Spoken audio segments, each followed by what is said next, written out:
Hai sahabat Onsu. Halo sahabat Onsu, selamat berjumpa kembali bersama Mimin tentunya yang setiap hari selalu membagikan informasi terbaru, kisah inspiratif dan sweet moment dari keluarga di Onsu. Siapa yang justru semakin terkesima dan tercengang melihat rumah baru dari Bunda Sarwendah dan anak-anak soal kemewahan yang ditampilkan. Dan itu kita bisa dapatkan setelah menonton vlog yang dibagikan oleh The Hermansyah A6. Di situ pengambilan gambarnya benar-benar bagus dan memperlihatkan seisi ruangan dengan cara yang berbeda dari vlog sebelumnya. Bunda Asanti sendiri mengakui bahwa rumah baru dari Bonsar dan anak-anak ini tidak hanya mewah, tapi juga homey dan auranya bagus. Berbeda dengan rumah mereka yang lama di Pondok Indah. Hal itu diungkapkan langsung oleh Bunda Asanti. Seperti yang dikatakan oleh Bunda Sarwendah, untuk rumah baru ini memang dibikin senyaman mungkin. Maksudnya di sini tuh nyaman ditinggali oleh anak-anak, dan segala fasilitas yang disediakan di rumah baru itu adalah fasilitas yang juga nyaman bagi anak-anak. Dan fasilitas yang disediakan itu merupakan fasilitas yang kid friendly. Contohnya pada saat masuk ke rumah baru Bonsar, itu kan ada kandang hewan, yaitu bunglon. Kenapa bunglon? Kata Bunda, anak-anak suka dengan hewan ini. Dan hewan ini termasuk golongan kid friendly. Maksudnya nggak akan gigit anak-anak dan tidak berbahaya sama sekali. Kemudian untuk ruang balet bagi Thalia dan Tania, lantainya itu bukan lantai biasa sahabat Onsu, tapi lantai khusus yang diperuntukkan untuk anak-anak.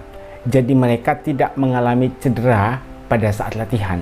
Kemudian liftnya itu bukan lift yang seperti kebanyakan lift yang kita lihat, baik lift yang ada di mall yang 2 pintu seperti itu ya. Karena menurut Bunda Sarwendah, lift ini cukup berbahaya bagi anak-anak.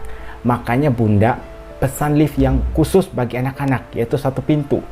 Yang mana lift tersebut hanya akan bergerak kalau pintunya sudah benar-benar tertutup. Berarti kan itu nyaman sekali buat anak-anak dan tidak berbahaya sama sekali. Kemudian untuk kamar tidur anak-anak dan Bonsar, itu seperti kamar kos. Jadi ada pintu di dalam pintu masuk. Dan disitulah ruangan anak-anak dan Bunda Sarwendah berada. Dan masing-masing sudah dipersiapkan pintu kamar masing-masing. Jadi kesannya itu sangat privasi. Dari hal ini saja, ucapan-ucapan dari Bunda Sarwendah itu semakin terbukti bahwa tidak ada perbedaan perlakuan kepada Onyo, Thalia, dan Tania. Kalau Cici dan Tania punya kamar sendiri dan privasi, Onyo pun demikian. Onyo punya kamar sendiri dan privasi juga. Lokasi ruangannya pun sama. Lokasi ruangan kamar tidur untuk Thalia, Tania itu sama dengan ruangan kamar tidur Onyo. Dari hasil obrolan antara Bonsar dan juga Bunda Asanti, ada satu poin yang menarik di sini. Dari ucapan Bunda Sarwendah sendiri yang mengatakan bahwa Onyo itu mengalami trauma yang kedua kalinya. Dan secara tidak langsung, ayah Bunda itu minta maaf ke Onyo. Kenapa? Karena Onyo harus mengalami trauma yang kedua kalinya. Onyo itu harus siap menerima kenyataan soal perpisahan yang terjadi antara Ayah Ruben dan juga Bunda Sarwendah. Dan semuanya itu dijabarkan secara langsung oleh Bunda Sarwendah kepada Bunda Asanti. Kalau kata Bonsar, Tania kan belum terlalu paham perpisahan Ayah Ruben Onsu dan juga Bunda Sarwendah. Kenapa? Kata Bunda, karena situasinya masih dianggap sama seperti yang dulu. Kata Bunda, kalau dulu waktu mereka masih bersama, Ayah Ruben pun hanya mempunyai waktu di pagi hari bersama Tania. Tapi menurut Mimin tidak demikian. Bagaimana dengan waktu di malam hari? Karena biasanya Ayah Ruben Onsu juga quality time bersama anak-anaknya di malam hari sebelum mereka tidur. Bagaimana dengan perayaan hari-hari besar? Karena biasanya di perayaan hari besar itu mereka sering kumpul bersama. Contohnya sebentar lagi hari raya Natal. Biasanya kan mereka berkumpul dan ke gereja bersama. Kemudian bagaimana dengan acara-acara yang mereka lakukan di momen-momen tertentu. Contohnya Tahun Baru Cina, kemudian Halloween, perayaan ulang tahun. Mereka kan selalu bersama-sama. Dan di momen itu kan Ayah Ruben Onsu selalu ada. Tentu saja ini berbeda. Akan lambat laun, Tania pasti akan bertanya juga, Ayah Ruben mana? Kok nggak pernah pulang ke rumah? Kemudian kalau Cici Thalia, perlahan demi perlahan dia sudah tahu, dan Bunda pun sudah kasih tahu ke Cici bahwa saya dengan ayahmu sudah berpisah. Tapi tenang saja, kami tetap berhubungan baik dan kami akan fokus untuk mengurus kalian. Dan akhirnya ada part saat Bun Sar membahas tentang Betran kepada Bunda Asanti. Bun, Onyo itu mengalami trauma yang kedua kali. Kalau sebelumnya sudah terjadi perpisahan antara ibu dan bapak kandungnya, dan sekarang kembali terjadi lagi.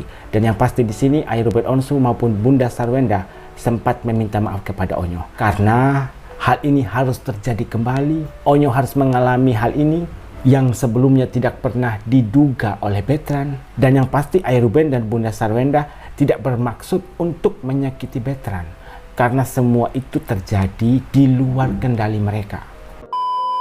Kemudian ada beberapa poin pertanyaan yang diajukan oleh Bunda Asanti yang dijawab secara bijak oleh Bunda Sarwenda. Saat Bunda Asanti bertanya, "Di sini siapa aja yang tinggal?" Kemudian kata Bunda, "Saya dan anak-anak." Nah, kemudian di sini Bunda Asanti bertanya lagi, "Onyo juga tinggal di sini ya?" Bunda pun merespon, "Iya, sama anak-anak." Di sini salutnya Bunda Sarwenda itu tetap konsistensi untuk menggunakan kata anak-anak tanpa harus menyebut nama mereka satu persatu. Tapi secara umum Bunda Sarwenda mengatakan bersama anak-anak. Karena rumah baru itu memang diperuntukkan untuk anak-anak. Dan anak-anak itu ada 3 orang. Betran, Thalia, dan Tania. Kemudian ada pertanyaan lagi nih dari Bunda Asanti. Pada saat Bunda Sarwenda menjelaskan tentang kegiatannya setiap pagi, yaitu bangun subuh, masakin sarapan dan bekal untuk anak-anak. Nah, di sini ada lagi pertanyaan dari Bunda Asanti. Berarti Bunda masakin untuk Onyo juga ya? Bunda Sarwenda pun menjawab, "Iya. Bunda masakin untuk anak-anak." Karena penjelasan dari Bunda Sarwenda sebelumnya, Bunda Sarwenda sudah mengatakan bahwa setiap pagi Bunda Sarwenda masakin bekal dan sarapan untuk anak-anak. Kan sudah dijelaskan seperti itu. Mungkin apa Bunda Asanti bertanya seperti itu biar netizen itu paham ya bahwa tidak ada perbedaan perlakuan kepada Betran, Thalia, dan Tania. Jadi semua diperlakukan sama.